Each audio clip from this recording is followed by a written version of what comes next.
हं. नमस्कार, मी डॉक्टर अमृता श्री गणेश देशमुख. माझ्या आदिशक्ती होमिओपॅथिक क्लिनिक मध्ये आपल्या दोघांचंही खूप मनापासून स्वागत करीत आहे. त्याचबरोबर माझ्या स्वास्थ्य या युट्यूब चॅनल मध्ये सुद्धा आपणा दोघांचं खूप मनापासून स्वागत. ताई, आज मी तुझं टेस्टिमोनियल घेणार आहे. थोडक्यात तुझं इंट्रोडक्शन, मला नाव, वय आणि पत्ता सांग.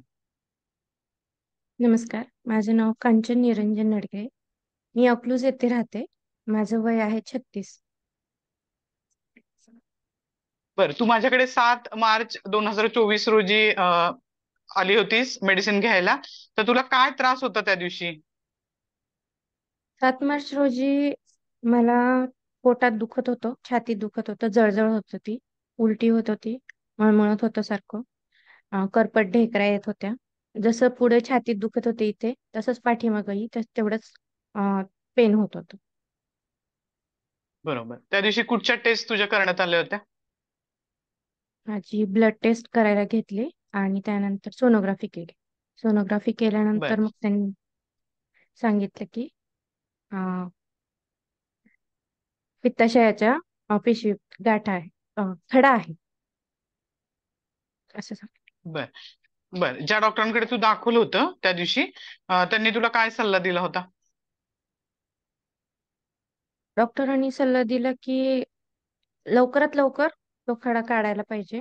तुम्ही सरळ ऑपरेशन करायला सांगितलं.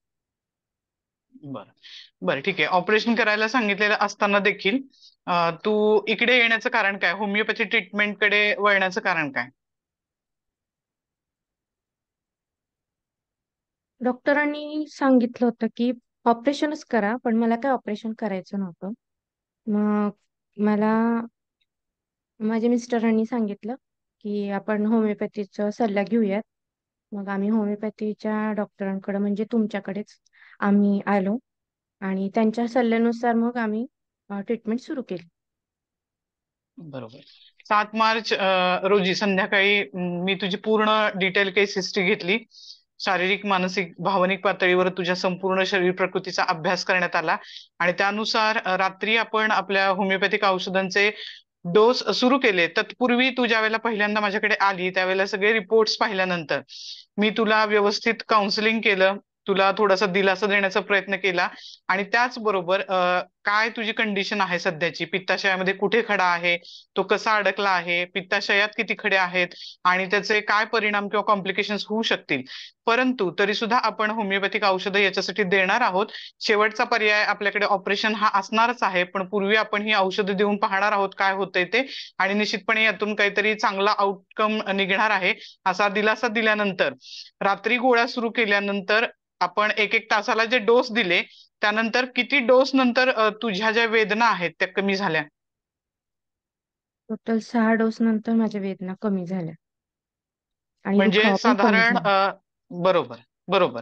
म्हणजे 8 मार्चला सकाळी 11 वाजेपर्यंत तुझे टोटल 6 डोस आपले गेलेले होते, जे तुझ्या शरीर प्रकृतीचं आपण औषध दिलं होतं त्याचे, आणि साधारण दुसऱ्या दिवशीच्या सकाळपासून तुझा दुखावा पूर्णपणे कमी झाला. हो. आणि इतर तक्रारींमध्ये तुला कसा कसा फरक पडत गेला? आता साधारण 7 मार्चला ट्रीटमेंट सुरू केली आहे, आज आहे 19 मार्च. तर या दिवसांच्या दरम्यान तुझ्या लक्षणांमध्ये तुला कसा कसा फरक पडत गेला आणि मानसिक भावनिक पातळीवर सुद्धा तुला काय अनुभव आला हे थोडक्यात मला सांग. सुरुवातीला मला पित्ताच्या त्रासामुळे अंग खाजत होतं, तेही कमी झालं. जळजळ होत होती, मळमळ होत होती, उलटी सारखं वाटत होतं, तेही कमी झालं. छातीत इथे दुखत होतं आणि पोटातही दुखत होतं आणि पाठीतही दुखत होतं, तेही कमी झालं. बऱ्यापैकी कमी झालं. मग रिलीफ मिळाली, त्यामुळे मग मला शांत झोप लागली आणि जेवणही हळूहळू जायला लागलं. Very good, very good. तर एकंदर आमच्या ट्रीटमेंटमुळे तू समाधानी आहेस का?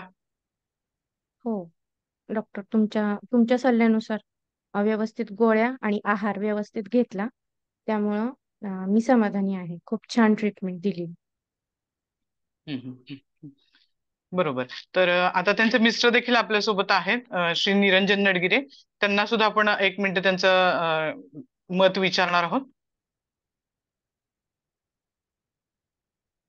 नमस्कार मॅडम. नमस्कार भैया. नमस्कार.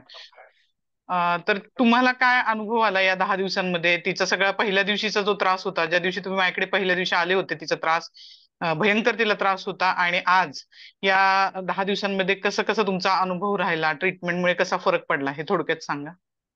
हो, ज्या दिवशी म्हणजे तुमच्याकडे पहिल्या दिवशी घेऊन आलो त्या दिवशी तुला खूपच त्रास होत होता.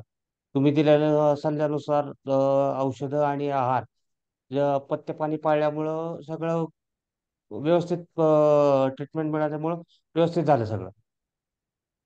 ओके. तर आज जे सगळे रिपोर्ट्स केलेत आपण रिपीट आजच्या दिवशी सगळे, तिच्या ब्लड टेस्ट असतील आणि सोनोग्राफी, ते सगळे रिपोर्ट्स अतिशय चांगले आलेले आहेत. त्या संदर्भात तुम्ही समाधानी आहात का? हो मॅडम, खूप समाधानी आहे. ओके. ओके. धन्यवाद निकुंज भैया, सॉरी निरंजन भैया आणि कांचन, तुमच्या दोघांचे खूप खूप मनापासून आभार की तुम्ही तुमचा जेन्युइन रिप्लाय आमच्या पेशंटसाठी शेअर केला. तर हे खूप महत्वाचं असं काम तुम्ही आज केलेलं आहे. तुमचा इतर आमच्या पेशंटना काय सल्ला राहील, की ज्या व्यक्तींना, ज्या लोकांना असा त्रास आहे, तर त्यांना तुम्ही काय सल्ला देऊ शकाल या होमिओपॅथिक औषधांच्या अनुभवानंतर?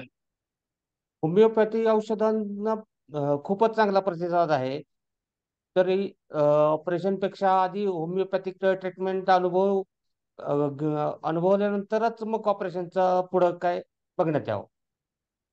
बरोबर, बरोबर. ऑपरेशन निश्चितपणे. बोल बोल कांचन, बोल.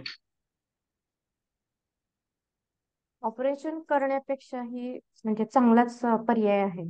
डॉक्टरांनी मला ॲलोपॅथीच्या डॉक्टरांनी मला ऑपरेशनच हाच सल्ला दिला होता. पण तुमच्या ह्या सल्ल्यानुसार आणि गोळ्या औषधांनी मला इतका फरक पडला आणि कमी दिवसात का लगेच त्या दिवशी तर इतकं दुखत होतं ते एका दिवसातच कमी आलं आणि त्याच्यानंतर ट्रीटमेंट घेतल्यानंतर पूर्णपणे कमी झालं. त्यामुळं खूपच चांगला परिणाम दिसून येतोय. आणि खूपच या सगळ्या समाधानी आहे दहा त्यामुळे. दिवसांच्या बरोबर. या सगळ्या 10 दिवसाच्या जर्नीमध्ये कांचन, तुझं सुद्धा खूप खूप कौतुक, आणि भैयांचं सुद्धा खूप खूप कौतुक की तुम्ही खूप पेशन्स ठेवून अगदी सांगितल्याप्रमाणे सगळ्या गोष्टी फॉलो केल्या, आणि पेशन्स ठेवले. प्लस तुम्ही पॅनिक न होता सगळ्या गोष्टी व्यवस्थित फॉलो करून औषधं व्यवस्थित घेतली आणि आमच्यावर विश्वास ठेवला. त्याबद्दल तुमचं सुद्धा खूप कौतुक आणि आभार. हे खूप महत्वाचं आहे करणं. आणि सगळ्यात महत्वाचं पुन्हा एकदा मला सगळ्या पेशंटला सांगायचंय की होमिओपॅथिक औषधं ही अतिशय सुरक्षित, त्याचे कुठचेही दुष्परिणाम नाहीत, आणि सर्जिकल केसेसमध्ये सुद्धा होमिओपॅथी खूप छान पद्धतीने खूप कमी वेळात चांगले रिझल्ट देऊ शकते, हे तुम्हाला या केसवरून समजलं असेल. त्यामुळे निश्चितपणे ऑपरेशन करण्याच्या आधी तुम्ही होमिओपॅथिक औषधं घेण्याचा प्रयत्न करा आणि आपली सर्जरी टाळण्याचा प्रयत्न करा. शेवटी काही नाही झालंच तर ऑपरेशन हा इलाज असतो, पण त्यापूर्वी तुम्ही औषधं घेऊन तुमची सर्जरी टाळू शकता. तर हेच मला आज तुम्हाला या टेस्टिमोनियल मधून सांगायचं आहे. दोघांनाही खूप खूप धन्यवाद. Thanks a lot.